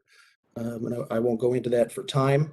So finally, my last slide here, one last quote from the IPCC special report here. As I said, it was a truly transformative report. I suggest everybody go back and look at it again. Air pollution, climate, development are inexorably linked. If we ignore those links, we will more often than not cause negative impacts on one or another of those linked objectives. If we ignore development and focus exclusively on climate, it will happen at the detriment of development. If we ignore climate in our air pollution activities, it will happen at the detriment of our climate objectives. And that detriment will retard the progress that we need to make, the urgent progress that we need to make to achieve our linked objectives.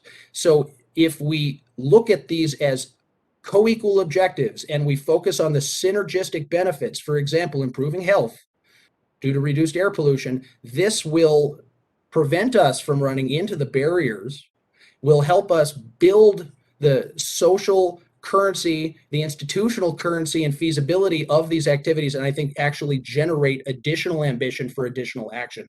And so I'll leave you here at the end. This is this little figure at the bottom. This is from Ghana's National Plan on Short-Lived Climate Pollutants. And just to show you, they've quantified the public health benefits, just like with Bangladesh, of them taking additional actions for development objectives on top of their NDCs. And what they found was that they could save, if they took, so PAM++ is a scenario where they take these some stretch goals for development, they could save over 2,500 lives a year.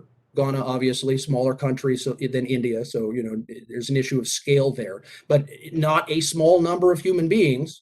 They could increase they could reduce their crop losses due to heat stress and also exposure to tropospheric ozone by as much as 40%. And they would actually cut their contribution as a country to global climate change, to the increase in temperature by more than half, which is just another way of looking at it. Instead of looking at tons of carbon, you look at the contribution your country is providing to the actual change in temperature. Those are pretty transformative. Ghana has found these to be really meaningful, and I think this is the way that we mainstream global climate science into local action by linking to these co-benefits and really leaning hard on them. So thank you very much for your time. I give the rest back. And I know I'm a little bit over. Thank you so much, Nathan, for that tour de force and giving us such a broad overview and also giving us examples of how downscaling of global science and information for local action, about the core benefits of climate action, and tackling air pollution, so many other issues that are interlinked with each other. Thank you for your talk. Just to remind the participants of this webinar, so we have activated the poll. As I mentioned, there are 3 questions that you may see on the screen. So we are asking you 3 questions, basically. Do you understand climate science and the various terminologies used in scientific reports on climate change? Do you engage with climate science in your research, profession, or daily life? Do you think that the communication of climate science by international and national scientific bodies should be improved further? So these are the 3 questions, and I hope to get answers from the participants. To Nathan, now we have a couple of questions from the audience. The first question is from Kavya Arora. She's from GIZ India. What kind of long-term climate impacts do air pollutants have? Well, it depends on the air pollutant. It's very complicated. I think Professor Rao actually might be able to answer that more fully. But you've got aerosol air pollutants, which actually are fundamentally different from the greenhouse gases in the way that they warm the climate, in the way that they spread from their point source. They do have some substantial long-term impacts in terms of particularly putting heat, generating heat that gets absorbed, particularly into bodies of water like oceans. They also have substantial impacts in India in the Himalayas because all aerosols when they land on snow-covered regions, decrease the albedo, increase warming, which enhances melting, which has near permanent impacts, at least given the current climate trajectory, on those regions, and the ability of that third pole to help us manage climate change. Other greenhouse gases that are also air pollutants like tropospheric ozone are little longer lived in the atmosphere and operate somewhat more like greenhouse gases. I think it's important to differentiate between carbon dioxide, which is an extremely long-lived greenhouse gas, and its impact is about cumulative emission. It's buildup in the atmosphere and how that's generating energy as compared to these shorter-lived gases, where if you reduce their emissions very quickly, they very quickly clear out of the atmosphere, leaving basically CO2 to take over and be the only driver of climate change if they were emitted. We have another question, but before that, if the participants haven't seen yet where the polls are, you can access it from the tab on the left side of your screen. So I hope you can access them. So the second question. So we are running out of time now, so we'll try and wrap it up as soon as possible. But I also would like to take all the questions that are posed to the speakers here. If that's okay, we may go like 5 minutes more than the scheduled time, if that's okay with everyone. So the second question is from Aditi Arora. So she has this, very important question as well about implementation of policies, because we talk about formulation of policies, the specification of the time period that is required for it, but she also would like to know, when it comes to the implementation phase, it does not really go parallel with the policies prescribed on paper, because there are a lot of unanticipated challenges. There's a lot of cost involved.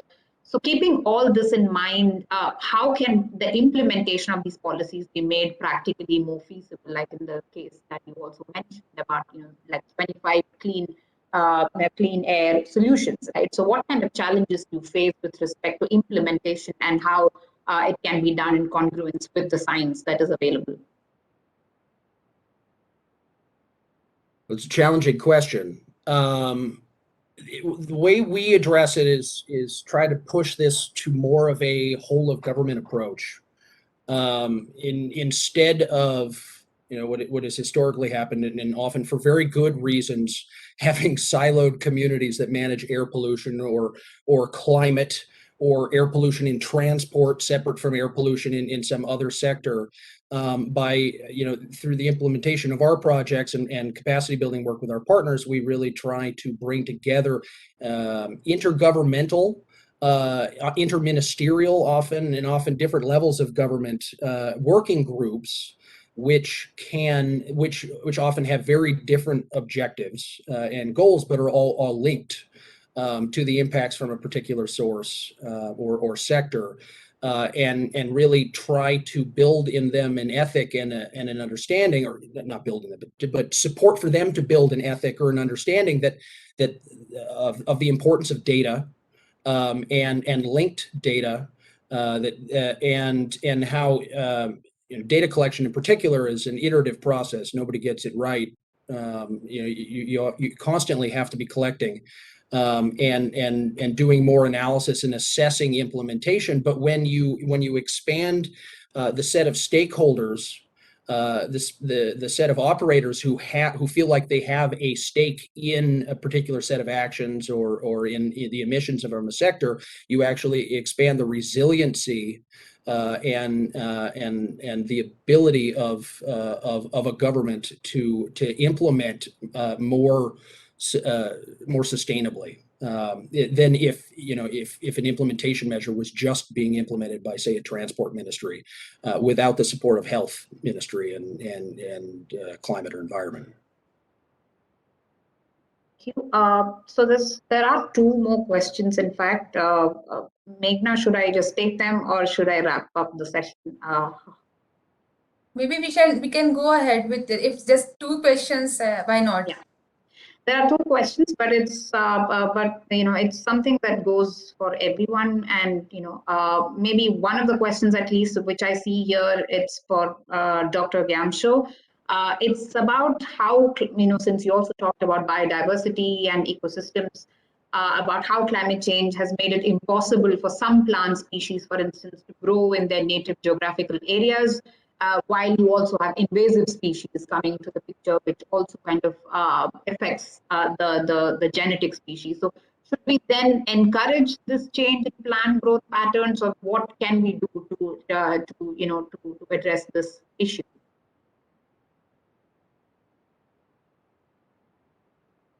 Thank you. That's a very interesting question. Of course, I think the invasive species are taking over, the native species. I think that is one of the trend. But I think the conspicuous or significant change that we can observe is the tree line going up. And when the tree line moves up, the species which are suited to higher temperatures, they also move up with those, and then displacing the species that are growing up in the colder areas. So there's a risk of losing these colder species which are suited to colder areas. Now, if you look at some of the species, they are really reaching the vertical cliff. I think snow leopard is something that comes to my mind when it comes to mammals.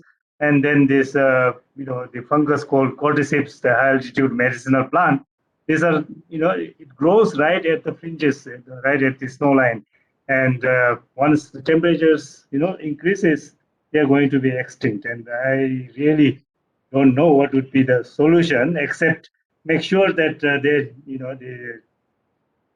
genetic resources are conserved, and then in the short term we will have benefits from the increased agriculture production and so on. And as we some of these preserved or protected species can be moved to more colder areas, but that is a time frame that I can't think of. But it is important that we look at the totality of the biodiversity and their habitats. You cannot separate the two, the ecosystems and the ecological units. So we have to look at it in a holistic manner, and that is why we are working with different organizations in the member countries, the national plant protection as well as wildlife protection authorities, to monitor these changes. At this stage, I will stop here. Perhaps Professor Rao or Nathan would have something to add to this. Yes, yeah. So thank you so much, Dr. Rao. Do you have something to add to this, or Nathan? No. Okay.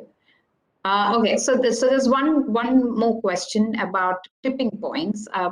Anybody could answer this? Maybe Dr. Rao. This can be. You can maybe start by talking about what do tipping points exactly mean, and what does it mean for future climate projections. And we are also looking at, is there like a domino effect to these tipping points? One tipping point, we're talking about southwest monsoon, Greenland ice, a whole lot of other other areas which are under the threat of climate change. So could you maybe reflect a bit on this? Sure. Now, a tipping point is a situation where some part of the climate system or physical system might undergo a change from where it won't recover, at least not quickly, right? So, the ice sheets, for example, have been built up over millions of years, the ones in Greenland and Antarctica, and certainly closer to home, the Himalayan ice is of similar vintage. So when you have a warming, not all of the effects are linear and gradual. What can happen is that there could be a sudden breakdown. There are processes, for example, by which ice sheets can just break apart, and there's recent evidence of these ice shelves in Antarctica that just broke off. So, so these kinds of things, when they happen at a larger scale, they could have, in the climate sense, an effect that occurs over a few years, but it could be a dramatic effect. And then to rebuild the ice sheets there, even if we stop changing the climate, even if we reverse it and go back to a pre-industrial climate, it would still require thousands, if not millions of years. So that would be what we call a tipping point. So there are many that have been sort of postulated. There's varying degrees of evidence. The ice sheets, the Greenland and Antarctic is one. Another tipping point is that something would dramatically alter the monsoons, because the monsoons are in some way driven by temperature gradients between the equator and higher latitude. But if that gradient were to reduce, then you would not have the same kind of monsoon flows that we currently have. There's other tipping points related to what happens to, for example, the Amazon rainforest. So each of these have been looked at in the recent Working Group 1 report. And some of them are sort of more likely, and some of them are potentially reversible. The monsoons, for example, is thought to be not as sensitive to climate change as was initially thought. So, but the ice sheets are certainly some things that are at major risk. As you increase the temperature change, you're going to increase the risk of those kinds of tipping points coming into play. Thank you. Are there any other responses from the other speakers? Okay.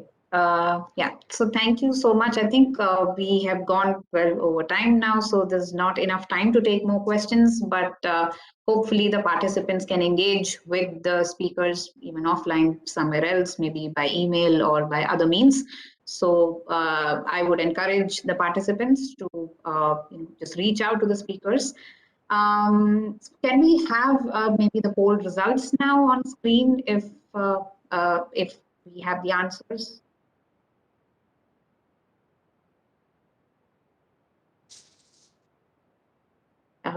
Yeah, I can see the results. They're like, I mean, for the panelists, it's like a little small. I don't know if you're able to view them. Maybe the screen can be zoom out, then it will be visible. Or maybe Alak can share the screen. That's also possible.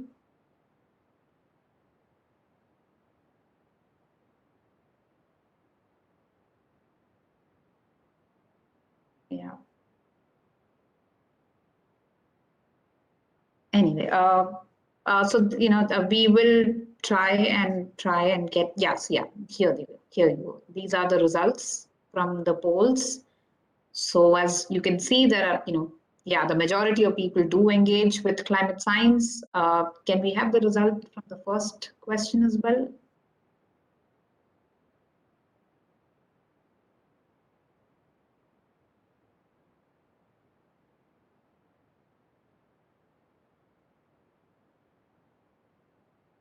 Okay, I don't see it now on the screen, but yeah, at least from the poll, it looks like, yeah, most people do understand climate science. They engage with climate science as well. But of course, we need to sort of improve the ways in which climate science is communicated to everyone, to all stakeholders, to rights holders, and everyone who is affected by climate change. And who is engaged in climate policy making. So it's something that we need to take from this webinar as well, from this session that we had with the three speakers speaking about national level, regional level, and the global level understandings of climate science and what we have done so far and what we need as we move ahead. And that's a very good starting point for this dialogue series as well, because the next session we are going to talk about climate modeling and the latest developments and advances which are there in the climate models, and from understanding the point of view of urgency of climate action.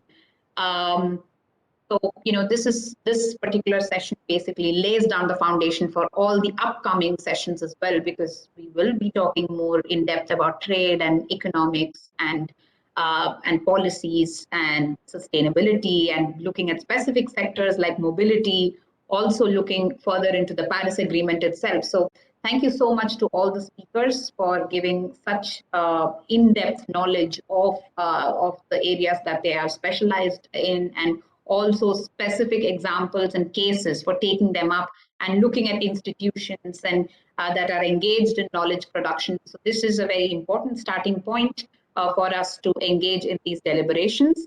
And I would also like to thank the participants for asking these questions and the speakers for answering them very patiently. Now, I would like to invite Mr. Manash Niog. He's the Executive Vice President of Chase India, which is a policy communication partner for the event, to share the vote of thanks.